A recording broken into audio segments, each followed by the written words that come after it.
alternative spellings. And so part of the reason that you're walking through this, just so that the track of this remains self-evident, is to caution people against, to alert people to the fact that the sorts of programs that Hitler both ran and elicited from people are lurking in our, let's say, in our genome, in our set of biological possibilities. And we have to be very awake to that fact on an ongoing basis. They are lurking in our genomes, which does not mean that we as adults have this as a possibility. Many people will not go along with this. Other people have it lurking to be triggered. And I think, what worries me is that Trump, I think very cynically, utilized this lurking program in order to gain office, that he played upon the fact that certain people were waiting to hear those noises. And what he said about Charlottesville, again, he did not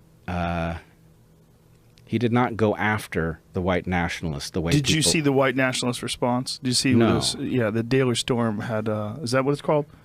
I think One of the white nationalist papers had a breakdown of what Trump did, and that essentially at the end they were saying he didn't go after us, he didn't target us, this was very good. He was very clear that it was all sides, and that he never once targeted us, he didn't say anything bad about us. And then they said, God bless Trump at the end of it. There's a real tricky issue there about truth, because because my free speech, the free speech panel that I was a part of was canceled, I had to make comments in the Canadian media about Charlottesville. And so I really had to think about what Trump said, because the fact that there is reprehensible behavior on both sides of the extremes of the distribution is true. However, truth is a tricky thing because you have to take the temporal context into account. Because I would say you can imagine that there are white lies and black truths.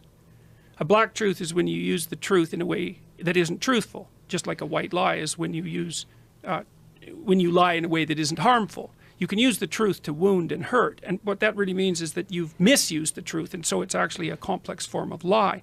But what Trump did wrong, this is independent of whether or not he was actually engaging in manipulation or deceit, was he failed to specify the time and the place for the utterance, because what he should have come out and done was said, I unequivocally denounce the white supremacist racism that emerged in Charlottesville. Yes. And then he should have shut up.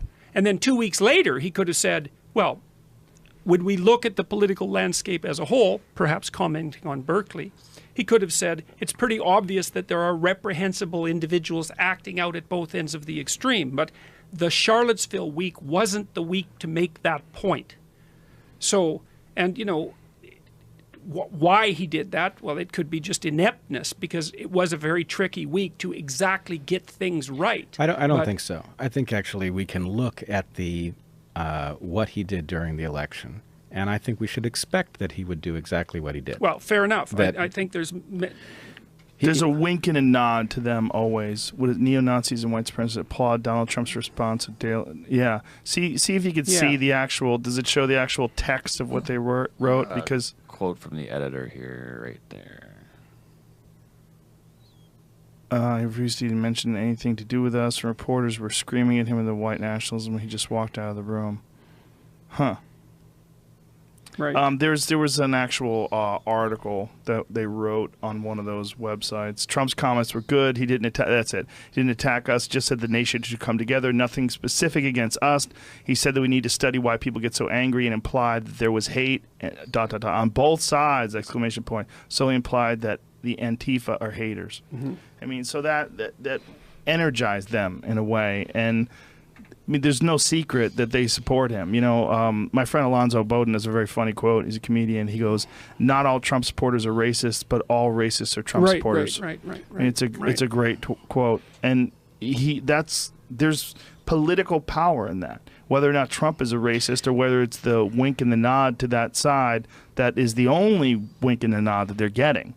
I mean, or even insufficient denunciation, yes. Which was kind of what did. There's a Canadian journalist named Faith Goldie who got fired from Rebel Media for being being accused of being too cozy with Daily Stormer types. She did a podcast with crypto.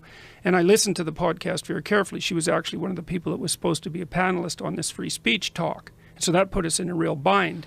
But what happened in the podcast? Well, what happened was, in my estimation, was that she didn't properly fulfill her role as critical journalist.